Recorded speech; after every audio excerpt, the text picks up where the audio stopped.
저는 어필이라는 단체에서 NGO 활동을 하고 있습니다. NGO 활동에서 주로 난민들 공익변호 활동을 한국에서 하고 있고, 한국의 난민들을 연대하는 단체가 난민 인권 네트워크라고 해서 종교와 무관하게 이제 세큘러한 영역에서 다 같이 활동하는 NGO 단체들이 24개 정도 있어서 거기에 의장을 맡고 있어서 한국의 난민들을 옹호하거나 권리를 옹호하거나 앞장서는 데 있어서는 수괴와 같은 역할을 한국에서 하고 있습니다.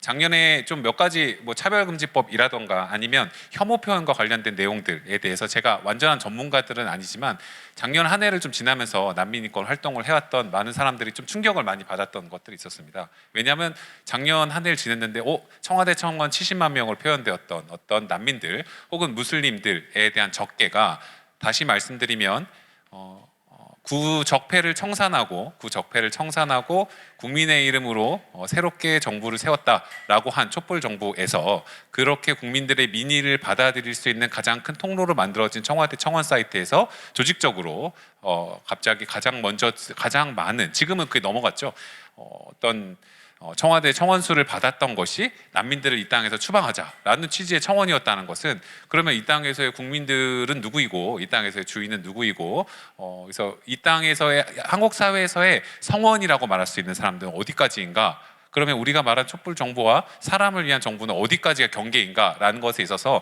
난민들은 이 땅에 우리나라 한민족이라고 불려오지 않은 사람들은, 다른 종교를 갖고 있는 사람들은 언제든지 가차없이 내쫓길 수 있는 사람들이구나라는 것을 좀 이해하게 되었던 것이 첫 번째 충격이었고요. 두 번째 충격은 사실 그와 같은 혐오 표현일 수 있겠고, 실제로 광장에서 실제로 증오와 같은 목소리가 선동들이 등장하게 되었던 것들에 많은 이제 전면에 한국 교회가 또 나서 있었다라는 것들에 대한 이제 안타까움이 있었던 것 같습니다. 차별금지법에 관련된 성소수자들에 대한 처우와 관련된 차별금지법의 이야기에도 사실 지금은 그렇게 됐습니다. 한국 교회의 얼굴은 차별하는 얼굴로 지금 되어 있죠. 차별금지법 누가 반대하냐라 그러면 한국 교회가 반대한다라고 모든 사람들이 생각합니다. 어떻게 하면 여기까지 왔을까에 대한 내용이고, 난민들 추방해야 된다 그럼 가장 열심히 얘기했던 사람들이 누구냐면 한국교회에서 가장 신앙이 열심이고 노력을 했던 분들. 작년에 수없이 난민들과 관련된 강의를 하기 위해서 전국에 있는 교회들도 많이 다니게 했는데, 이제 교인들이 많이 혼란스러워합니다. 실제로 강의를 하고 설명을 하면 성경적인 내용이라도 인권적인 내용도 다 같이 포함해 설명을 하면 대부분 이해하시고 공감하신 내용들이 많은데, 근데 돌아다니고 있는 카톡에서의 메시지들, 이거 어떻게 하는지 모르겠습니다. 큰 교회 목사님들 계속 보내시는데 반대 집회에 나오라는데 이거 어떻게 되는지 모르겠습니다 라는 혼란이 어마어마하게 지금 일선에 있고, 그리고 한국 교회에 있는 많은 교인들, 그리고 한국 교회의 전체적인 메시지 자체가 기본적으로 차별하는 얼굴, 기본적으로 냉엄한 얼굴, 기본적으로 그런 잔인한 얼굴이 되어 있다는 상황에 대해서 안타까움이 있다고 생각합니다. 저는 그래서 완전한 전문가는 아니지만 기본적으로 혐오 표현이 무엇인가라고 말하는 일반적으로 논의되어 있는 내용들을 가장 쉽게 정리하는 내용 정도로 제가 이번에 발표하는 것을 마쳐보려고 하겠습니다. 네, 난민들에 대한 거 자꾸 어느 나라는 사실 이런 충돌들은 계속 있습니다. 땅에 한국에서도 이제 이런 일이 나왔다는 거죠. 작년에 난민 찬성하고 반대하고 쫓아내도 된다. 근데 이 사실 저희가 그런 생각을 해야 됩니다. 존재를 반대한다는 거, 누군가에 있다는 사람의 존재를 내가 찬성하고 반대하니 이 공동체에 축출될 수 있다라고 생각할 수 있는 그 사고가 한국 사회에 되게 지금 만연해 있다라는 부분입니다. 이게 성소수자와 관련된 부분도 그렇고 난민들에 관련된 부분도 그렇고, 제가 나중에 혐오 표현의 가장 충격적인 어떤 해악들에 대해서 말할 때도 그런 건데, 저희를 폭력에 되게 무감각해지게 되게 됩니다. 사람들이 없어도 된다, 사람들이 추방되어 된다라는 말에 대한 폭력에 대해서 상당히 사람들이 무감각해지게 만들어지고, 한국 사회에서 상당히 그렇게 더 많은 토론과 대화가 지금 불가능하게 되어가는 거죠. 혐오 표현의 정의는 이 말씀해 주셨지만 기본적으로 정리하면 다 그렇습니다. 소수자에 대한 편견이나 차별을 확산시키거나 조장하는 행위, 이거는 이제 편견에 대한 내용이고요. 소수자로서의 속성을 가졌다는 이유로 멸시하거나 모욕하거나 위협하거나, 이거는 이제 모욕에 관한 내용이고, 그들에 대한 차별, 적의, 폭력을 선동하는 거, 이건 증오 선동에 관련된 내용입니다. 근데 혐오 표현이라는 것은 제가 한 가지 말씀드리는 것은 이제 저희 교회 이제 기독교 커뮤니티 내에서 혐오 표현이 어떤 것이다라는 걸 주장하는 것도 저희들 중요한 입장이지만, 한편으로 일반적인 사회에서 논의되어 있는 혐오 표현의 정의가 무엇인가를 들어보는 게 사실 중요한 건데요. 혐오 표현이 사실 문제가 되었던 건 뭐냐면, 누가 혐오 표현이다라고 하는 경전이 있었거나 어느 게 혐오 표현이다라고 선언적인 진리가 있었던 것은 아니라, 실제로 역사가 진행되어가는 과정에서 소수자 집단들이 지속적으로 받아왔던 차별이 있는데 이 차별에 대한 것을 구조화하는 어떠한 표현들이 규제되지 않으면 심각한 해악이 있구나라는 걸 깨달아오게 되면서 여기 국제인권 협약들이 만들어지게 되고 예를 들어서 인종차별 철폐 협약이라든가 시민적 정치적 사회 규약에 대한 ICCPR이라고 말하는 자유권 규약이라든가 이런 내용들도 역사적으로 조금씩 구성됩니다. 그렇기 때문에 조금씩 발전할 수도 있고 조금씩 지금보다 내용이 바뀌어갈 수도 있다라는 걸 먼저 생각할 필요가 있습니다. 혐오 표현의 구성 요소는 세 가지 요소가 기본적으로 있다고 말이 됩니다. 첫 번째는 소수자 집단인 거죠. 어떠한 집단을 향해서라고 하는 겁니다. 그렇기 때문에 한국에서 기독교인들이 개독이다라고 얘기하는 것은 기독교인들이 기분 나빠할 수 있지만 사실상 이건 혐오 표현의 규정이 들어가기 어렵죠. 왜냐하면 기독교인은 한국에서 소수자 집단이 아니고 다수자 집단이고 정확히 말하면 숫자가 많다라는 의미보다는 권력적인 입장에서 말할 권리를 갖고 있는 집단이 기독교인들이기 때문에 물론 지금 공론장에서의 위치는 거의 제로 상태로 이제 축소되고 있죠. 하지만 소수자 집단이 기본적으로 혐오 표현의 대상으로 됩니다. 그 무엇을 하느냐? 차별한다라는 거, 아니면 혐오와 아까 말씀드렸던 증오를 직접 표현한다거나 모욕을 직접 말한다거나 아니면 편견을 조장하는 내용들을 한다거나 아니면 이 사람들이 그렇기 때문에 어떻게 되어야 한다라고 하는 걸 선동하는 사람들에게 행동을 촉구하게 되는 내용으로 나아가는 이런 내용들이 이제 내용에 관한 것이고 방법은 표현하는 거 뭐든지겠죠. 표현의 자유 영역에 해당될 수 있는 거, 말하는 거, 글을 쓰는 거, 발표하는 거, 설교하는 거, 내용하는 설명하고 텍스트 형태로 실제 발화하는 형태로 나갈 수 있는 모든 것들은 그러면 이제 혐오 표현의 구성 요소가 된다라는 겁니다. 혐오 표현의 규제의 배경, 혐오 표현이 뭔가 안 된다라고 하는 것. 저는 이런 논의는 지금 한국교회에서 당연히 너무나 시작되어야 되고 사실 어떻게 생각하면 팬시한 주제이긴 하지만 한국교회가 그냥 팬시하니까 배워야 된다라는 것보다는 우리가 얼마나 잘못했을 수 있나라는 걸 조금 더 반성하는 입장에서 계속 보아야 된다고 생각하고요. 혐오 표현이 규제하게 되는 배경은 무엇이냐면 혐오 표현이 계속해서 만연하게 되니까 이 혐오 표현을 인해서 직접적으로 듣게 되는 소수자들의 피해가 어마어마하게 있었다라는 겁니다. 예를 들어 혐오 표현의 대상이 되는 소수자 집단 누가 있을까요? 한국에서는 여성은 당연히 소수자 집단이 되죠. 권력적인 의미에서 여성은 당연하죠. 그런데 이걸 여성에 대한 혐오를 잘 인식하지 못한다. 만약에 한국교회가 여성 혐오 표현을 여성에 대한 혐오 표현을 잘 인식해오지 못했다면 어떤 거냐면 한국교회의 주된 얼굴이 남성이었기 때문이다. 그렇기 때문에 여성의 입장에서 받게 된 혐오 표현이 무엇인가는 소수자 입장에 서지 않았으니까 몰랐던 거죠. 비정규직 노동자들에도 마찬가지. 비정규직 노동자들을 조롱하는 말들 계속 혐오 표현이 나온다면 이것도 사실 잘 모르겠는데 라고 말하면 한국교회의 주류 담론과 설명하고 내용되었던 것들이 비정규직 노동자 입장에서 설명되지 않았기 때문입니다. 그럼 무슬림들은 어떠한가? 난민들은 어떠한가? 라는 내용들도 마찬가지죠. 되게 생소하고 실제로 난민들 친구가 없고 무슬림 친구가 없고 만나보고 대화한 사람들이 없으니 신학적인 체계 안에서 구성되어서 이 사람은 어떨 것이다 라고 선험적으로 말하여지는 것과 그 종교적인 설명 그 다음에 실제로 맞닥뜨렸을 때에는 어떤 사회적인 편견이 누적되어서 오게 된 어떤 가치관들 이런 것이 이제 약간 트리거가 되면 이제 혐오 표현으로 그냥 나가는 거죠. 이주노동자, 장애인 우리가 사회에서 말할 수 있는 소수자 집단이라고 하는 사람들은 일단 기본적으로 다 혐오 표현의 대상이 될 수 있기 때문에 그 혐오 표현을 규제해야 되는 사람이 됩니다. 배경은 그래서 두 가지를 먼저 너무나 많은 내용들이 있지만 두 가지 정도를 기본적으로 저희는 생각해야 된다고 생각해요. 교회 입장에서 생각해야 될 부분들이 있다면 첫 번째는 그러니까 혐오가 있어요. 혐오가. 사람들의 마음에 낯섦이라는 것도 있습니다. 난민들에 대한 이야기를 먼저 해보면 그렇죠. 무슬림 난민들 작년 500명이 들어왔습니다. 무슬림 난민. 한국교회에서 되게 많은 일들이 있었고 한국에서 보면 저도 이제 아이가 셋을 키우고 있는데 처음에 난민들에 대한 불안감이 표출되었던 가장 촉발되었던 첫 번째 장소가 어딘가 하면 교회도 한 장소였지만 두 번째는 맘카페라는 곳들이었습니다. 맘카페에서 어떤 이식의 논의가 되었었냐면 지금 제주도 한 달 살이를 끊어놨는데 지금 난민들이 있다고 하니까 좀 위험해서 못 갈 것 같아요. 취소해야 될까요? 라는 사실 논의가 되게 진지하게 이제 올라왔거든요. 지금 생각하면 약간 해프닝이라고 느껴질 수 있지만 어떤 낯섦이 있었다는 거 전혀 다른 타자, 인종적으로 다르고 아니면 성적 취향도 다르고 아니면 종교도 다르고 다른 사람 저희들 종교 저희가 대한민국에 있는 종교 말고 야지디족 이런 거 아시나요? 야지디 작년에 노벨 평화상 받은 야지디족 다른 종교 뭔가 낯설다라는 감정 자체는 우리가 인간에게 당연하게 존재되는 겁니다. 근데 그 낯설다라는 것이 너무너무 싫다라는 것, 혐오로 전이되는 과정은 어떤 트리거하는 게 있지 않으면 이제 잘 일어나지 않습니다. 그게 예를 들어서 어떤 종교적인 이유로 이거는 아니다. 예를 들어 여성은 차별받아야 된다라고 얘기한다거나 아니면 혹시 기독교에서 무슬림은 어떻게 된다고 판단을 한다거나 아니면 무슬림에서 마찬가지로 야지디족 아까 예를 들었는데 야지디족 사람들은 이단이기 때문에 이 사람들은 예를 들어 극단적인 IS 같은 곳에서 얘기하기를 이 사람들은 강간해도 좋고 성노예로 팔려가 좋다라고 신앙적으로 선언하는 어떤 트리거하는 것이 있으면 혐오가 생각나는 것이지 낯설다는 감정 자체가 너무너무 싫다라고 이게 혐오로 발현되는 것에서는 좀 약간 뭔가 트리거되는 종교적인 사회적인 문화적인 문화적인 다양한 기제들이 존재합니다. 그래서 그게 왜 그럴까에 대한 생각을 저희가 한번 해야 되는 거고요. 거기에 대한 논의가 사실 교회는 더 많이 필요하다고 생각되지만 거기 플러스 그 혐오라는 감정이 실제로 표현되는 거, 이거는 왜 표현되는 걸까? 이거 어디까지 표현되는 건가? 라고 이제 하는 그 두 번째 문제가 사실 두 번째 문제가 오늘의 주제죠. 왜 혐오가 우리가 하게 됐는가? 사실 이런 것보다는.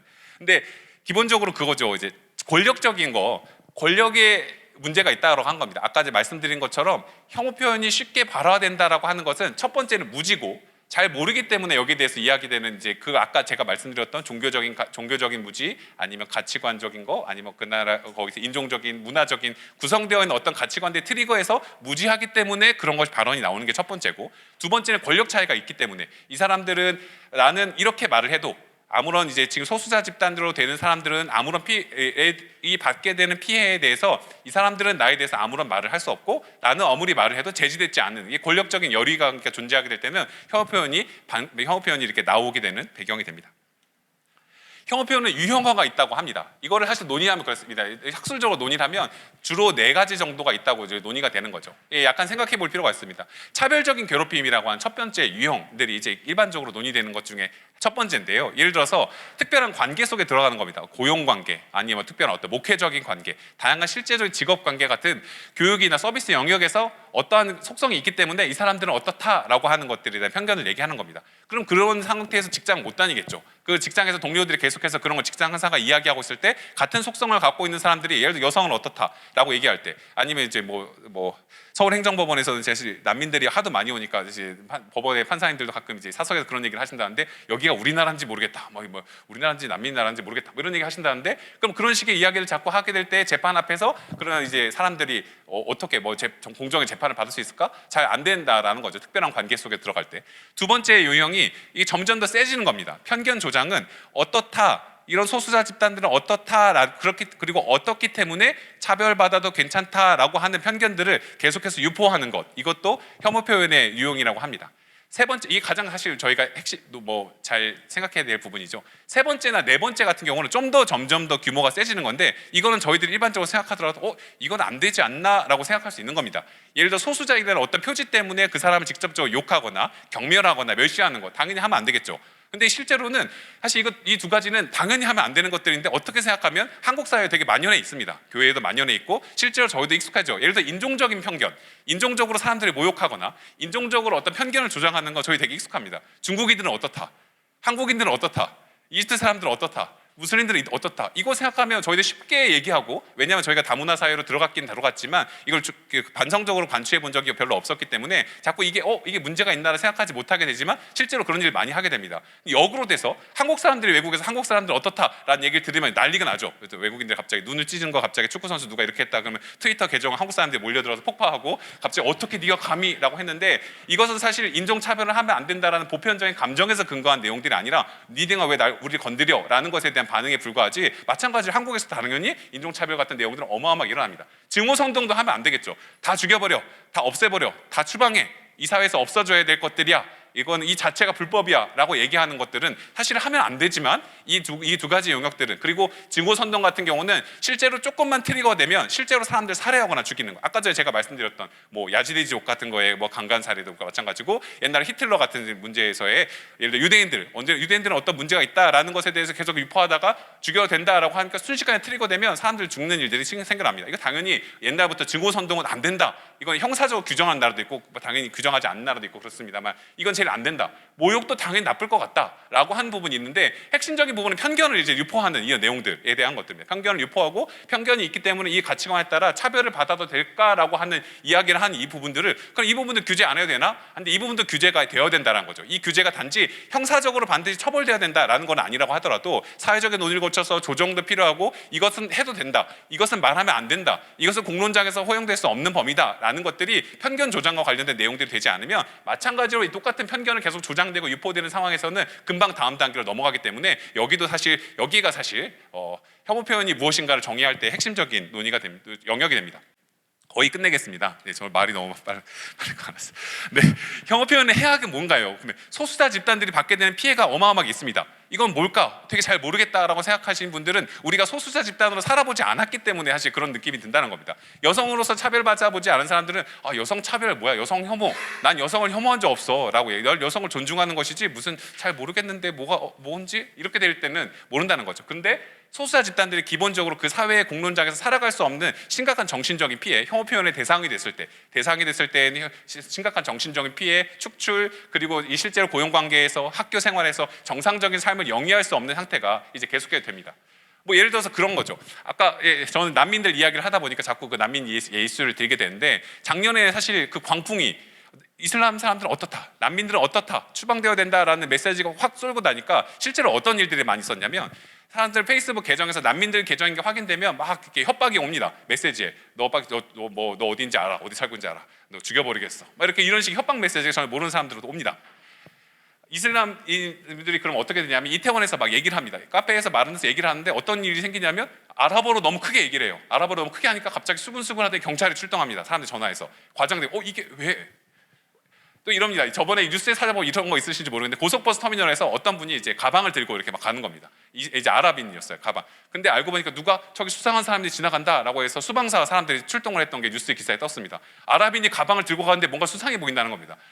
근데 이게 말이 되나 싶은데, 이러한 식의 이게 괜찮다, 이 사람들이 불법이고 추방돼야 되고 가짜고 이 사람들은 옳지 않다라고 하는 말이 공공연하게 유포되어 있는 사회에서는 당연히 이런 일들이 일어나게 되고, 그럼 이런 사람들이 대두를 할 수 있을까? 마찬가지로 약간 뒤집어서 조금 더 쉽게 해보면, 한국인이 외국에 살아서 한국인이 미국에 살아갔는데, 미국에서 한인타운에 살아갔는데 한인타운에 있는 사람들은 알고 보니까 강간범들이고, 한인타운에 살아가는 한국인들은 알고 보니까 위험해서 테러리스트들이고, 알고 보니까 예비군 훈련을 받아서 총도 잘 쏠 수 있고 탱크도 몰 수 있고 모든 것도 다 할 수 있는 사람들인데 이 사람 진짜 위험하다라고 한다든가, 뭐 이렇게 얘기가 되고, 아니 알고 보니까 한국인들이 찾아보니까 몰카 천국이기도 하고 데이트 폭력으로 죽는 사람도 너무나 많고, 남녀 차별에 있어서의 전혀 정상적인 어떤 뭐 안 된다, 안 되는 나라다, 이거 어떻게 이런 사람들이 우리나라에 들어올 수 있겠나라고 얘기를 한다든지, 한국 사람들이 알고 보니까 정치적으로 너무너무 뜨거워서 이런 사람들이 있도록 용인하면 안 된다. 왜냐하면 시위를 할 때 100만 명씩 촛불을 들고 나오는 나라인데, 이런 사람들이 계속해서 나올 수 있도록 하면 미국 사회의 통합을 우리가 어떻게 유지할 수 있겠냐라고 말을 하게 된다면 한국 사람들이 거기 정상적으로 살아갈 수 있겠냐? 못 살아간다는 거죠.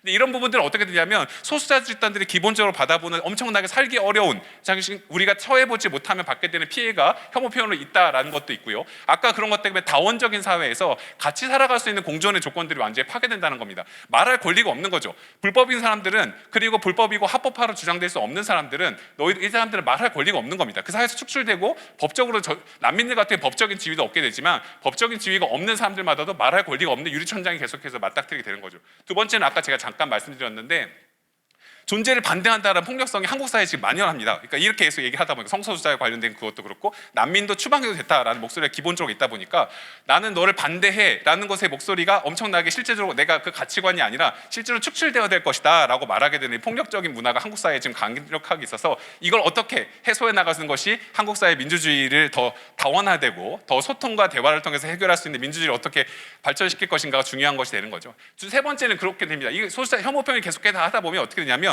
인간으로서 난 차별받으면 안 된다라는 주장, 차별금지법에 관련된 내용도 그건데, 차별은 안 된다라는 어떻게 생각하면 보편적인 권리에 대한 내용이 너는 원래 불법이었는데 너를 합법화시키는 거다라는 걸로 계속해서 왜곡이 되는 겁니다. 혐오 표현의 대상이 되다 보면 난민들도 그렇고, 너는 원래 있어서는 안 되는 가짜 난민인데 너 어떻게 합법화해서 한국에 남아있으려고 하는 것이다 라고 해서, 이 사람들은 그대로 박해 위험을 피해서 한국에 도착해서 피해온 피신온 사람들에 불과한데, 이 사람들 불법적인 사람이고 가짜이기 때문에 이 사람들은 왜 이 사람들이 추방해야 된다는 것은, 이 사람들이 주장하는 보편적인 권리, 추방되면 안 되고 살해당하면 안 되고 박해당하면 안 된다, 이 땅에서 평화를 누리고 추방돼서는 안 된다라는 권리에 대한 주장이 어떻게 되냐면, 넌 불법인데 합법화를 요구하는 것이다 라고 되는 거예요. 성소수자 이슈에서 이런 이야기는 계속해서 나왔죠. 이런 일들이 계속해서 생기는 것은 당연히 공존의 조건을 파괴하는 내용들이 되고, 공존의 조건을 파괴하는 내용들은 혐오 표현의 해악의 두 번째가 된다라는 겁니다.